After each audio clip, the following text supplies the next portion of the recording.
لله يا عبد القادر ساكن البغداد يا شيخ الجيلاني جيلاني شيئا لله يا عبد القادر ساكن البغداد يا شيخ الجيلاني تجلي نور قدم غوث اعظم تجلي نور قدم غوث اعظم تجلي نور قدم غوث اعظم تجلي نور قدم غوث اعظم تجلي نور قدم غوث اعظم ضیاء سراج الظلم غوث اعظم شيئا لله لله يا عبد القادر ساكن البغداد يا شيخ الجيلاني جيلاني شيئا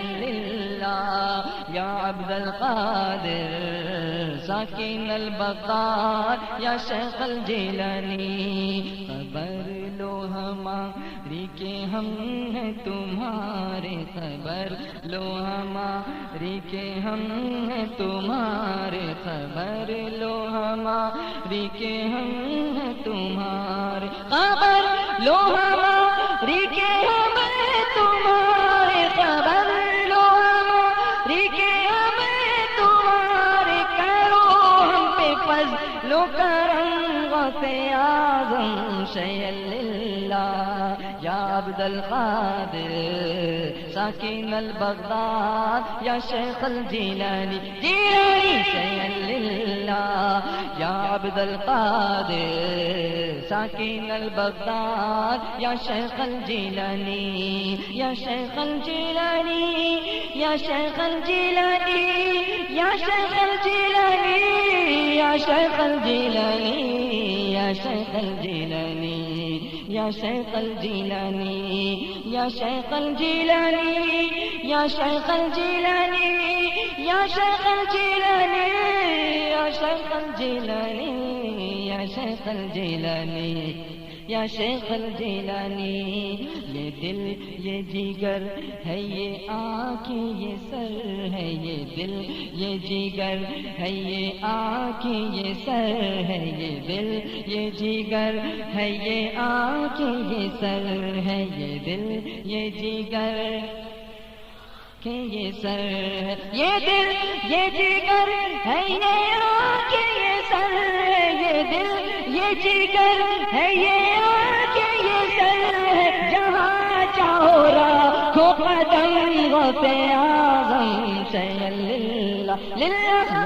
عبد القادر ساکن البغداد یا شیخ الجیلانی جیلانی شیئا للہ یا عبد القادر ساکن البغداد یا شیخ الجیلانی یا شیخ الجیلانی یا شیخ الجیلانی یا شیخ الجیلانی یا شیخ الجیلانی یا شیخ الجیلانی یا شیخ الجیلانی چلا ایسی تیغ و دم غوث اعظم چلا ایسی تیغ و دم غوث اعظم چلا ایسی تیغ و دم غوث اعظم چلا ایسی تیغ و دم غوث اعظم چلا ایسی تیغ و دم غوث اعظم کے آقا کے سر ہو قلم غوث اعظم شیئا للہ یا عبد القادر ساکن البغداد یا شیخ الجیلانی شیئا للہ یا عبد القادر ساکن البغداد یا شیخ الجیلانی یا شیخ الجیلانی یا شیخ الجیلانی یا شیخ الجیلانی یا شیخ الجیلانی یا شیخ الجیلانی یا شیخ الجیلانی یا شیخ الجیلانی یا شیخ الجیلانی یا شیخ الجیلانی یا شیخ الجیلانی یا یا شیخ الجیلانی یا شیخ الجیلانی تمہارے کرم کا ہے نوری بھی پیاسا تمہارے کرم کا ہے نوری بھی پیاسا تمہارے کرم پیاسا تمہارے کرم کا ہے نوری بھی پیاسا تمہارے کرم کا ہے نوری بھی پیاسا تمہارے کرم کا ہے نوری بھی پیاسا ملے یم سے اس کو بھی نمت اعظم شیء اللہ یا عبد القادر ساکن البغداد یا شیخ الجیلانی جیلانی شیء اللہ یا عبد القادر ساکن البغداد یا شیخ الجیلانی یا شیخ الجیلانی یا شیخ الجیلانی یا شیخ الجیلانی یا شیخ الجیلانی یا شیخ الجیلانی یا شیخ الجیلانی یا شیخ الجیلانی یا شیخ الجیلانی شمع رسالت کے پروانوں چٹھیوں کی آمد کا سلسلہ جاری ہے، لیکن گھڑی کی رفتار بھی بتا رہی ہے کہ ہمیں اس کی طرف بھی دیکھنا ہے۔ میرے پیارے آقا علیہ الصلوۃ والتسلیم کے پیارے دیوانوں، انتہائی خوش نصیبی ہے ہماری کہ آج ہم اس ذات بابرکات، ذات قدسی صفات، ذات والا صفات کی بارگاہ میں خراج عقیدت کے پھول میں نچھاور کر رہے ہیں اور ان کے جسم اطہر سے نسبت رکھنے والی ایک شے کی زیارت بھی کرنے والے ہیں جنہیں پوری دنیا غوث الاعظم دستگیر کے نام سے جانتی ہے۔ مجھے ایک بات یاد آئی، غوث اعظم کا مقام اعلیٰ حضرت کی منقبت آپ نے سماعت کی ہے۔ واہ کیا مرتبہ اے غوث ہے بالا تیرا، واہ کیا مرتبہ اے غوث ہے بالا تیرا، اونچے اونچوں کے سروں سے قدم اعلیٰ تیرا۔ تڑپ کے بولو، اونچے اونچوں کے سروں سے قدم اعلیٰ تیرا، سر بھلا کیا کوئی جانے کہ ہے کیسا تیرا، ارے اولیاء ملتے ہیں آنکھیں وہ ہے تلوا، اولیاء ملتے ہیں آنکھیں وہ ہے تلوا تیرا۔ اب اعلیٰ حضرت نے یہ منقبت تو لکھی، لیکن اعلیٰ حضرت نے اسی وزن پر ایک نعت بھی لکھی ہے، واہ کیا جود و کرم ہے شہ بطحہ تیرا، نہیں سنتا ہی نہیں مانگنے والا تیرا۔ اب ان دونوں کی ایک خاص بات میں آپ کے سامنے رکھتا ہوں۔ یہاں حضور صلی اللہ علیہ وسلم کی بارگاہ میں عرض کر رہے ہیں، وہاں غوث اعظم کی بارگاہ میں عرض کر رہے ہیں، لیکن جب حضور کی بارگاہ میں نعت کا نذرانہ پیش کرتے کرتے جب مقتے کی باری آتی ہے، جب مانگنے کی باری آتی ہے، جب وسیلہ پیش کرنے کی باری آتی ہے، تو اعلیٰ حضرت سرکار کی بارگاہ میں یہ نہیں کہتے یا رسول اللہ صلی اللہ تعالیٰ علیہ وسلم میں نے پوری دنیا میں اردو زبان میں قرآن شریف کا بہترین ترجمہ کنز الایمان دنیا کو دیا ہے، اسے قبول کر لیجئے اور میرے لیے دعا فرما دیجئے۔ ایسا نہیں فرماتے۔ اعلیٰ حضرت یہ بھی نہیں فرماتے کہ حضور میں نے فتاوی رضویہ شریف جیسا انسائکلوپیڈیا دنیا کو دے دیا ہے، اسے قبول کر لیجئے اور میرے لیے دعا فرما دیجئے۔ اعلیٰ حضرت یہ بھی نہیں فرماتے۔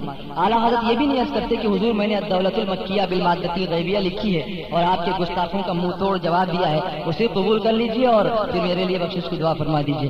ایسے بے شمار کارنامے آج امام اہل سنت کے نام سے منسوب ہیں۔ وہ چاہتے تھے سرکار کی بارگاہ میں عرض کر سکتے تھے، لیکن کسی کام پر گرو نہیں کیا، کسی کام پر فخر نہیں کیا، کسی کام کو وسیلہ بنانے کی بات نہیں کی، بلکہ جب وسیلہ پیش کرتے ہیں تو سرکار کی بارگاہ میں عرض کرتے ہیں، تیری سرکار میں لاتا ہے رضا اس کو شفیع جو میرا غوث ہے اور یا اللہ بیٹا ہے۔ غوث اعظم کا وسیلہ پیش کیا، جب مجدد اعظم جن کا وسیلہ، جن کو وسیلہ بنا کر رسول اعظم کی بارگاہ میں پیش کریں، آج اگر ان کے منہ مبارک کو ہم وسیلہ بنا رہے ہیں تو اپنے مجدد کی سنت پہ عمل کر رہے ہیں، اپنے اسلاف کی سنت پہ عمل کر رہے ہیں، اعلیٰ حضرت کی سنت پہ عمل کر رہے ہیں، اللہ والوں کی سنت پہ عمل کر رہے ہیں۔ اللہ کا بڑا احسان ہے، ایک طرف بخاری شاہ بابا ہیں، دوسری طرف حاجی پیر موجود ہیں اور اب غوث اعظم کے منہ مبارک بھی موجود ہیں۔ نسبت بڑی اعلیٰ چیز ہوتی ہے، نسبت بڑی عظیم چیز ہوتی ہے۔ لوگ نسبت کی اہمیت کو سمجھتے نہیں ہیں، لیکن نسبتوں کی باتیں کرتے ہیں، نسبتوں کی باتیں کرتے ہیں اور اس کی اہمیت سے انکار کرتے ہیں، نسبتوں سے فائدہ لیتے ہیں اور پھر اس کی عظمتوں سے انکار کرتے ہیں۔ کتنے کم عقل ہیں وہ لوگ جو نسبت کا فائدہ اٹھائیں بتائیں اور پھر اس کی اہمیت سے انکار کر دیں. آپ پوچھیں گے ایسا کون ہے جو فائدہ بھی اٹھاتا ہو اور عظمت سے انکار کرتا ہو. میں آپ کو ایک مثال دیتا ہوں. آپ نے کبھی قرآن عظیم کی تلاوت کی ہوگی, کم سے کم رمضان شریف میں ضرور ہی کرتے ہوں گے, اور دنوں میں شاید نہ کرتے ہوں, لیکن رمضان شریف میں اس پر کی دھول وول ہٹا کر کے نکالتے ہیں. پہلے جب نکالتے ہیں تو قرآن شریف کو سر پہ رکھتے ہیں, اس کے بعد اس کو بوسا دیتے ہیں. یہاں کے لوگوں کی خصوصیت میں نے دیکھی, وہ بھلے نماز پڑھتے ہوں کہ نہ پڑھتے ہوں, ہاتھ ضرور چومیں گے. وہ بھلے دوسرا کوئی کام کرتے ہوں کہ نہ کرتے ہوں, آپ کو آنکھوں اور سروں سے ضرور لگائیں گے. اچھا ہے, عزت دی جا رہی ہے, اللہ کا احسان ہے کہ آپ عزت کر رہے ہیں. وہ تو عز من تشاء وہ تو ذل من تشاء, اللہ جسے چاہے عزت دے دے اور اللہ جسے چاہے ذلت دے دے. اللہ کا احسان ہے کہ اس نے عزت دی ہے. لیکن میرے عزیز, جس نسبت کی بنیاد پر تم ہماری عزت کر رہے ہو, اسی نسبت والے کی عزت کرنا کب سیکھو گے؟ ان کے فرمان کی عزت کرنا کب سیکھو گے؟ تم ہاتھ کو چومنا سیکھ رہے ہو, سجدے کو کرنا کب سیکھو گے؟ سر کو جھکانا کب سیکھو گے؟ قرآن کو چومنا سیکھ رہے ہو, قرآن کا پڑھنا کب سیکھو گے؟ قرآن کی تلاوت کب سیکھو گے؟ تم مزارات پر جا کر حاضری دے رہے ہو, سرور کائنات کی بارگاہ میں حاضری دینے کی بات کب کرو گے؟ میرے پیارے آقا علیہ الصلوۃ والتسلیم کے پیارے دیوانوں, میں یہ عرض کر رہا تھا کہ آپ قرآن شریف کو چومتے ہیں, لیکن قرآن شریف کو جب آپ چومتے ہیں تو اس کپڑے کو بھی چومتے ہیں جس کے اندر قرآن کو لپیٹا ہوا ہے. وہ کپڑا قرآن تو نہیں ہے, وہ کپڑے پر کوئی آیت تو نہیں لکھی ہوئی ہے. ایک کپڑا تھا, آپ اپنے گھر لے آئے, آپ نے دیکھا کہ آپ نے کوئی چیز اس سے سلوا لی, اب ایک اچھا خاصا ٹکڑا بچ گیا ہے, تو بیوی سے آپ نے کہہ دیا کہ ایسا کرو, اس کا جزدان بنا دو, اس کا ایک کور بنا دو جس کو میں قرآن پر چڑھا دوں گا تاکہ اس پر دھول مٹی نہ بیٹھ سکے.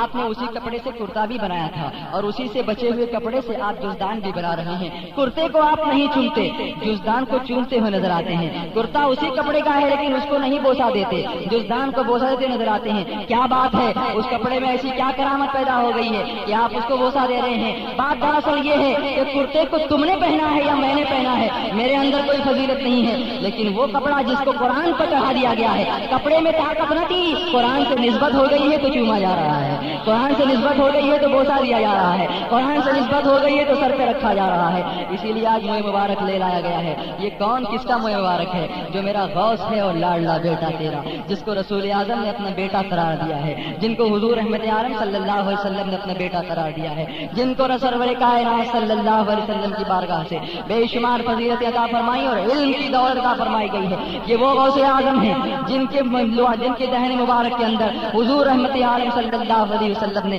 اپنا لعاب دہن ڈالا ہے اور ارشاد فرمایا ہے, عبد القادر تم واعظ کہا کرو, تم تقریر کیا کرو, تم لوگوں کو فیض پہنچایا کرو. عرض کرتے ہیں حضور میرے اندر بولنے کی طاقت نہیں, میں اعجمی ہوں, میں بات نہیں کر سکتا. سرکار اپنا لعاب دہن ڈالتے ہیں اور سرکار صلی اللہ علیہ وسلم نے 7 مرتبہ لعاب دہن ڈالا. پھر حضرت مولا علی شیر خدا سے فرمایا, اے علی تم بھی لعاب ڈالو. عرض کرتے ہیں حضور میں اس قابل کہاں کہ آپ کے ساتھ یہ کام کر سکوں. فرمایا میں تم سے کہہ رہا ہوں تم بھی لعاب ڈالو. ادبن مولا علی نے 7 مرتبہ نہیں 1 مرتبہ کم سرکار غوث اعظم کی بات کے لعاب دہن مبارک کے اندر لعاب دہن ڈالا ہے. اور پھر اس کے بعد بغداد کی سرزمین پر وہ انقلاب پیدا ہوتا ہے کہ عبد القادر جیلانی جو اس قصبہ جیلان سے نکل کر علم کی عظمتیں حاصل کرنے کے لیے بغداد شریف پہنچے تھے. ایک وقت آتا ہے کہ شہنشاہ بغداد ممبر بغداد پر بیٹھ کر اعلان کرتے ہیں, قدم ہذه علی رقبۃ کل ولی اللہ, میرا یہ قدم روئے زمین کے تمام اولیاء اللہ کی گردن پر ہے. اللہ اکبر. تو پوری دنیا کے اندر اس وقت کتنے اولیاء کرام موجود تھے, یا جو پہلے جا چکے تھے یا قیامت تک جو آنے والے تھے, سب نے اپنی گردنیں خم کر دی ہیں اور سب نے اپنی گردن کے اوپر غوث اعظم کا قدم لیا ہے. اب یہاں بھی نسبت کی بات کرتا ہوں. غوث اعظم کا قدم سروں کے اوپر لیا, غوث اعظم کا قدم گردن کے اوپر لیا. سلطان ہند خواجہ خواجہ خواجہ معین الدین چشتی حسن سنجری ثم اجمیری غریب نواز علیہ الرحمت و رضوان, جو آج سلطان ہند ہیں, جو ہندوستان کے راجا ہیں, جو میرے پیارے خواجہ ہیں, جن کی برکت سے آج پورے ہندوستان میں علم کی شمع جگمگا رہی ہے, ایمان کی شمع رونق افروز ہو رہی ہے. یہ تنہا خواجہ کی ذات گرامی ہے. آج لوگ بڑی بڑی جماعت بنا کر نکلتے ہیں اور ایک کو کلمہ نہیں پڑھا سکتے, تنہا میرے خواجہ نے 90 لاکھ کو کلمہ پڑھایا ہے. یہ میرے خواجہ کی کرامت ہے. اور جانتے ہو یہ خیرات کس کی بارگاہ سے ملی ہے, یہ سوغات کس کی بارگاہ سے ملی ہے؟ یہ سوغات غوث اعظم کی بارگاہ سے ملی ہے. اس لیے کہ جب غوث اعظم نے یہ اعلان کیا تھا بغداد شریف سے, قدم ہذه علی رقبۃ کل ولی اللہ, میرا یہ قدم روئے زمین کے تمام اولیاء اللہ کی گردن پر ہے.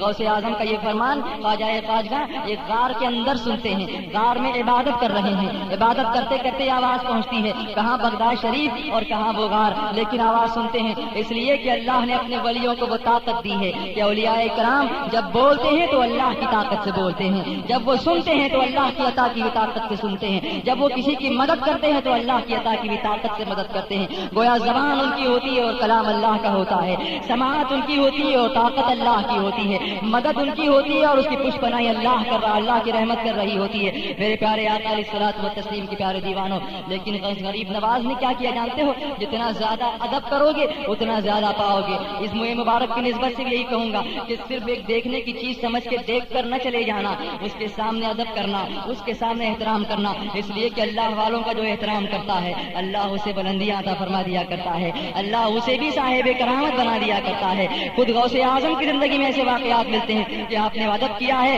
تو آپ کو قطب الاقطاب بنا دیا گیا ہے، آپ کو غوث الاغواث کا مرتبہ دے دیا گیا ہے۔ سرکار غریب نواز نے عرض کیا تھا، غوث پاک عرض کر رہے ہیں میرا قدم تمام اولیاء اللہ کی گردن پر، لیکن سرکار غریب نواز نے گردن جھکائی اور کہا بل علی عینی وراسی، بل علی عینی وراسی، یا غوث پاک آپ تو کہہ رہے ہیں کہ گردن پر، بلکہ میں کہتا ہوں حضور میری آنکھوں پر اور میرے سر پر۔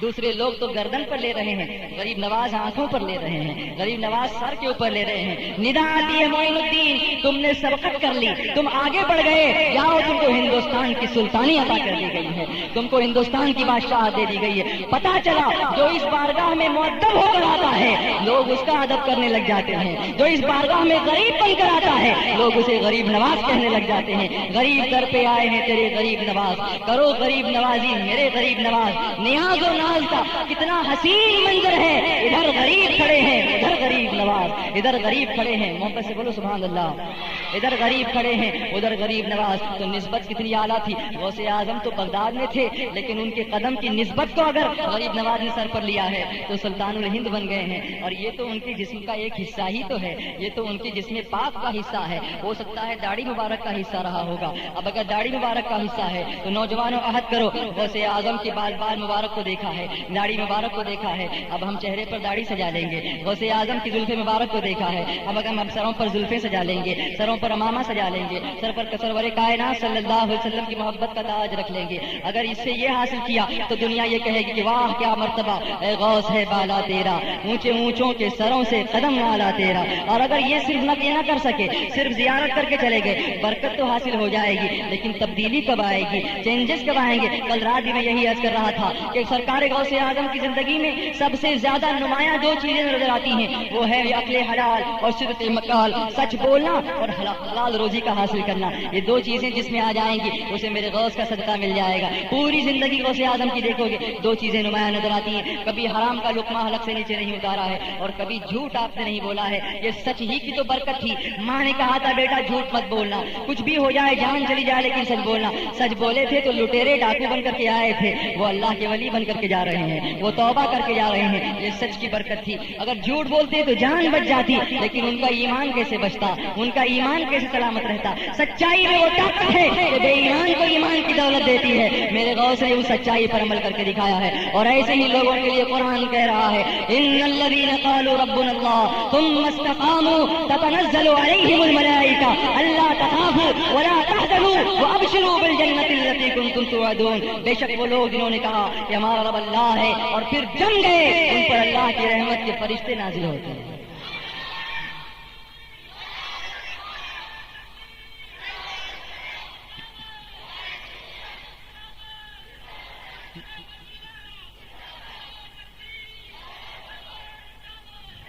میرے پیارے آقا علیہ الصلوۃ والتسلیم کے پیارے دیوانوں، تو میں نسبت کی بات کر رہا تھا۔ قرآن کو، جزدان کو قرآن سے نسبت ہو گئی، وہ بھی احترام کے قابل ہو گیا۔ اب اس جزدان کو اگر قرآن سے الگ بھی کیا جائے تب بھی اس کی کوئی بے حرمتی نہیں کر سکتا، اس لیے کہ کہے گا یہ کپڑا اب معمولی نہیں رہ گیا، یہ کپڑا اب قرآن کا جزدان ہو گیا ہے، اب اس کو نیچے مت پھینکو، اب اس کو اونچا رکھو۔ الگ ہونے کے بعد بھی اس کی عزت میں کمی نہیں آئے گی۔ ایک مرتبہ تم نے غوث اعظم کے مبارک کی زیارت کر لی، یہاں سے جاؤ گے تب بھی اس کی برکت میں کمی نہیں آئے گی۔ میں یہی عرض کر رہا ہوں، یہ نسبتوں کی بات ہے۔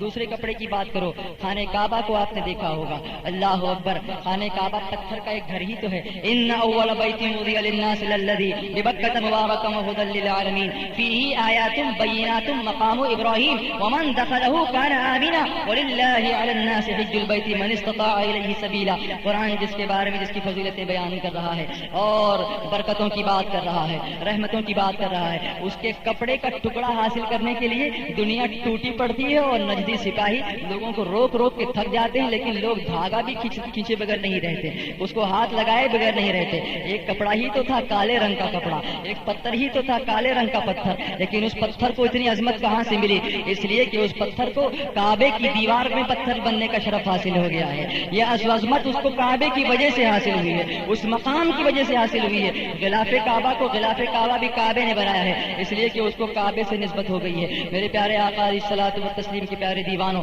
حجر اسود بھی ایک پتھر ہی تو ہے، لیکن اس لیے کہ رسول اللہ نے اس کو چوما ہے، آج پوری دنیا اس کو جان دے کر بھی چومتی ہوئی نظر آتی ہے۔ حالانکہ اسلام نے پتھروں سے دور کیا ہے، لیکن جس پتھر کو رسول سے نسبت ہو جائے وہ پتھر بھی احترام کے قابل ہو جاتا ہے۔ ارے پتھر کو حضور سے نسبت ہو جائے تو وہ بھی احترام کے قابل ہو جاتا ہے، تو جس منہ مبارک کو غوث اعظم سے نسبت ہے وہ احترام کے قابل کتنا ہوگا، وہ کتنا ادب کے قابل ہوگا، وہ کتنا سر پر رکھے جانے کے قابل ہوگا، وہ کتنا عظمتوں والا ہوگا اور بلندی والا ہوگا۔ اور سنو سنو، یہ کوئی 14ویں صدی کی یادگار نہیں ہے کہ آپ اور ہم یہ ایسا کر رہے ہیں۔ آج بھی اگر میں تم کو زمین پر بیٹھنے کے لیے کہوں تو تم زمین پر بیٹھنے سے پہلے نیچے دیکھو کہ کہیں مٹی تو نہیں لگی ہوئی ہے۔ اگر مٹی لگی ہوئی ہو تم اس کو صاف کرنے کی کوشش کرو گے، اس کو جھاڑنے کی کوشش کرو گے، یا کسی سے کہو گے کہ آ کر کے اس کو جھاڑ کر ذرا جگہ صاف تو کر دو بھائی، ذرا کرسی کو صاف تو کر دو بھائی، میرے کپڑے گندے ہو جائیں گے، میرے کپڑوں پر گرد لگ جائے گی۔ لیکن اللہ اکبر، اس مٹی کو تم ہٹانے کی کوشش کر رہے ہو۔ اور کبھی مدینے چلے جاؤ اور مدینے میں بیٹھنے کا وقت آ جائے، میں نے نہیں دیکھا کہ کوئی جھاڑ کر کے بیٹھتا ہو۔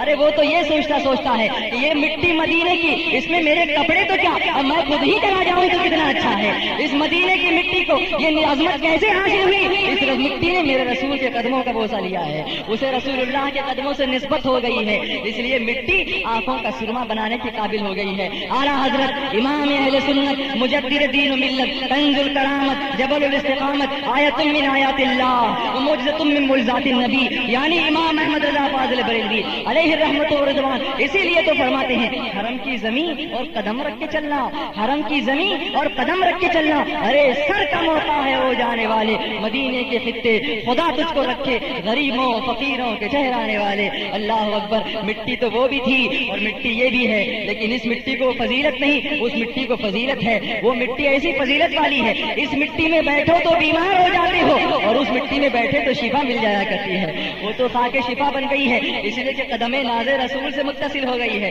رسول اللہ کے قدموں سے وابستہ ہو گئی ہے تو شفا دینے والی بن گئی ہے۔ میرے پیارے آقا علیہ الصلوۃ والتسلیم کے پیارے دیوانوں، اب اس مٹی کا فیض سبھی حاصل کر رہے ہیں، کعبے کے غلاف کو بوسہ سبھی دے رہے ہیں اور حجر اسود کا چوما سبھی لے رہے ہیں، قرآن کی دستان کو سبھی چوم رہے ہیں، اور پھر عظمتوں اور نسبتوں کی عظمتوں سے انکار بھی کرتے ہیں کہ ہم نسبتوں کو نہیں مانتے۔ نہیں مانتے تو مت چومو کعبے معظمہ کو، نہیں مانتے تو مت چومو حجر اسود کو، نہیں مانتے تو مت جاؤ مدینے کی خاک کو دم سے بچانے کے لیے۔ تمہیں ماننا ہوگا اور تمہیں اس بات کا یقین کرنا ہوگا کہ نسبتیں اہمیت والی ہوتی ہیں اور نسبتوں کی بڑی عظمتیں ہوتی ہیں۔ میرے پیارے آقا علیہ الصلوۃ والتسلیم کے پیارے دیوانوں، صحابہ کرام نے بھی یہی درس دیا ہے۔ پوچھو سیدنا خالد بن ولید رضی اللہ تعالیٰ عنہ سے کہ وہ کیا کہتے ہیں اس نسبت کے بارے میں۔ اب تم کہو گے چادر کی بات میں کر رہا تھا، تم کہو گے غلاف کی بات میں کر رہا تھا، تم چادر کی بات کرتے ہو اور منہ مبارک کی زیارت کراتے ہو، تو منہ مبارک کا ثبوت کہاں سے ہے؟ چلو میں خالد بن ولید کی بارگاہ میں تمہیں لیے چلتا ہوں رضی اللہ تعالیٰ عنہ۔ یہ کون ہے؟ اللہ اکبر، یہ سیف اللہ ہے، یہ اللہ کی تلوار ہے، یہ رسول اللہ کے صحابہ میں سے ہیں۔ اور حضور نے صحابی کی عظمت جانتے ہو کیا بیان فرمائی؟ سرکار صلی اللہ علیہ وسلم فرماتے ہیں کہ اگر میرا کوئی صحابی ایک مٹھی جو اللہ کی راہ میں خیرات کرے اور دوسرا امتی جو غیر صحابی ہے وہ بہت پہاڑ کے برابر سونا اللہ کی کی راہ میں خیرات کرے تو وہ غیر امتی غیر صحابی ایک صحابی کے مرتبے کو نہیں پہنچ سکتا. بہت پہاڑ کے برابر سونا خیرات کرنے والا صحابی کی ایک مٹھی جو کی برابری نہیں کر سکتا. اس قدر اعلیٰ مقام ہے صحابہ کا. اور بڑے سے بڑا غوث، بڑے سے بڑا قطب، بڑے سے بڑا ولی، بڑے سے بڑا ابدال، بڑے سے بڑا اوتاد، بڑے سے بڑا سالک ایک صحابی کی برابری نہیں کر سکتا، بلکہ ایک صحابی کے قدموں کی دھول کو نہیں پہنچ سکتا. یہ تمام اہل سنت والجماعت کا عقیدہ ہے. سرکار سیدنا صدیق اکبر تو بہت بلند مقام پر ہیں، جو افضل البشر بعد الانبیاء ہیں، ان کی بات تو جدا ہے، لیکن ان کے علاوہ بھی جو صحابہ ہیں اس میں سے کوئی صحابی اگر ایسا بھی ہو جو ابھی حضور کی بارگاہ میں حاضر ہوئے ہوں، ابھی ایمان قبول کیا ہو اور ابھی ان کا انتقال ہو گیا ہو، کوئی عمل نہیں کیا ہو، اس کا مرتبہ بھی بڑے سے بڑے غوث سے بڑا مرتبہ ہوتا ہے. یہ صحابہ اکرام کا مقام ہے. اور حضرت خالد بن ولید تو وہ صحابی ہیں جن کی کمان میں، جن کی کمانڈری میں، جن کی سپہ سالاری میں مسلمانوں نے جتنی جنگیں لڑی ہیں، کسی جنگ میں مسلمانوں کو شکست نہیں ہوئی ہے، بلکہ ہر جنگ میں مسلمانوں کو اللہ نے فتح عطا فرمائی ہے. کیوں عطا فرمائی ہے؟ وہ بہت اچھے دلیر سپہ سالار تھے، وہ بہت اچھے اسٹریٹجسٹ تھے، وہ بہت اچھے کمانڈر ان چیف تھے، وہ بہت بڑے کمانڈر تھے. یقیناً اللہ نے ان کو جنگی صلاحیتوں سے نوازا تھا. لیکن اگر آپ ان سے پوچھیں گے کہ اے خالد بن ولید رضی اللہ تعالیٰ عنہ، آخر آپ نے یہ ساری فتوحات، یہ ساری کامیابیاں کس بل پر حاصل کی؟ کیا آپ کو اپنی تلوار پر ناز تھا؟ کیا آپ کو اپنی حکمت عملی پر ناز تھا؟ کیا آپ کو اپنی بہادری پر ناز تھا؟ کہیں گے نہیں نہیں، مجھے اپنی بہادری پر ناز نہیں ہے، مجھے اپنی تلوار پر ناز نہیں ہے، مجھے اپنی حکمت عملی پر ناز نہیں ہے، نہ طاعت پر، نہ تقویٰ پر، نہ زہد و اتقاء پر ہے. ارے ہمارا ناز جو کچھ ہے محمد مصطفیٰ پر ہے صلی اللہ علیہ وسلم. اور اس کا ٹیسٹیمنی وہ دیتے ہوئے نظر آ رہے ہیں. ایک جنگ کا موقع ہے، دشمن چاروں طرف سے گھیر رہا ہے، خالد بن ولید گھوڑے کے اوپر لڑ رہے ہیں، بڑی بہادری سے لڑ رہے ہیں کہ اچانک آپ کا امامہ شریف زمین پر گر جاتا ہے. اور زمین پر جب گر جاتا ہے اور قریب ہوتا ہے کہ وہ ٹوپی شریف کہیں نکل جائے یا کہیں وہ لوگوں کے نرغے کے اندر پھنس جائے، بہت زور سے حضرت خالد بن ولید اللہ اکبر کا نعرہ لگاتے ہیں اور چاروں طرف سے مڑتے ہوئے دشمنوں کی صف میں گھس جاتے ہیں. قریب ہوتا ہے کہ دشمن آپ پر قاتلانہ حملہ کر دیں، لیکن آپ بہادری کے جوہر دکھاتے ہوئے امامہ شریف کو اٹھا کر کے سینے سے لگاتے ہیں، اپنی آنکھوں پر رکھتے ہیں اور سروں پر رکھتے ہیں اور دوبارہ گھوڑے پر سوار ہو کے واپس آ جاتے ہیں. صحابہ نے پوچھا ہے سپہ سالار اعظم، آخر اس ٹوپی کے اندر ایسی کیا بات تھی؟ آخر اس امامے کے اندر ایسی کیا بات تھی؟ امامہ چلا جاتا کوئی بات نہ تھی، دوسرا امامہ چلا آتا، لیکن آپ جیسا سپہ سالار اگر چلا جاتا تو ہم دوسرا خالد بن ولید کہاں سے لاتے؟ آپ کو اس چھوٹی سی چیز کے لیے اتنا رن پڑ گھسنے کی کیا ضرورت تھی؟ دشمنوں میں جان کو خطرے میں ڈالنے کی کیا ضرورت تھی؟ حضرت خالد بن ولید کا عشق رسول جواب دیتا ہے، اے لوگوں تم اس ٹوپی اور امامے کو دیکھ رہے ہو اور میں اس کے اندر رکھے ہوئے رسول اللہ کے منہ مبارک کو دیکھ رہا ہوں. میں نے حضور رحمت عالم صلی اللہ علیہ وسلم کے بال مبارک کو جب سرکار نے اتارا تھا میں نے تبرکن لے لیا تھا اور تبرکن میں اپنی ٹوپی کے اندر ان کو رکھا کرتا ہوں. اور میرا یقین یہ کہتا ہے کہ جو فتح مجھ کو ملتی ہے، جو کامیابی مجھے ملتی ہے، میری تلوار کی بنیاد پر نہیں، مصطفیٰ کے بال مبارک کی بنیاد پر ہوتی ہے، اس کی برکتوں کی بنیاد پر ہوتی ہے. پتہ یہ چلا صحابی کا عقیدہ بھی یہی ہے کہ رسول اللہ کے منہ مبارک کی برکتوں سے اللہ ناکامیوں کو کامیابیوں میں بدل دیا کرتا ہے. اب آپ کہو گے یہ تو غوث اعظم کے بال مبارک ہیں، یہ تو حضور کے بال مبارک کی بات ہوئی، تو مجھے یہ بتاؤ غوث اعظم کے بدن میں جو خون دوڑ رہا ہے وہ کس کا خون ہے؟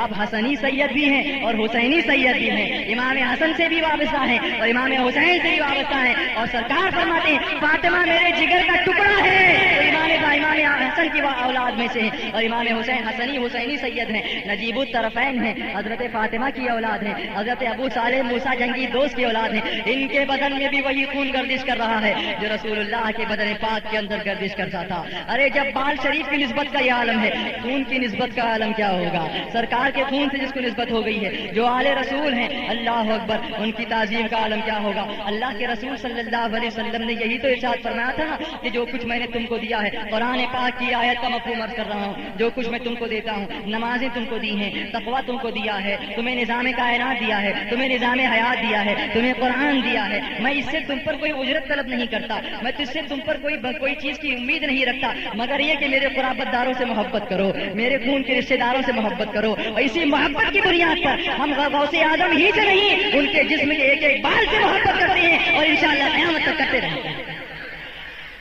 میرے پیارے آقا علیہ الصلوۃ والتسلیم کی پیارے دیوان،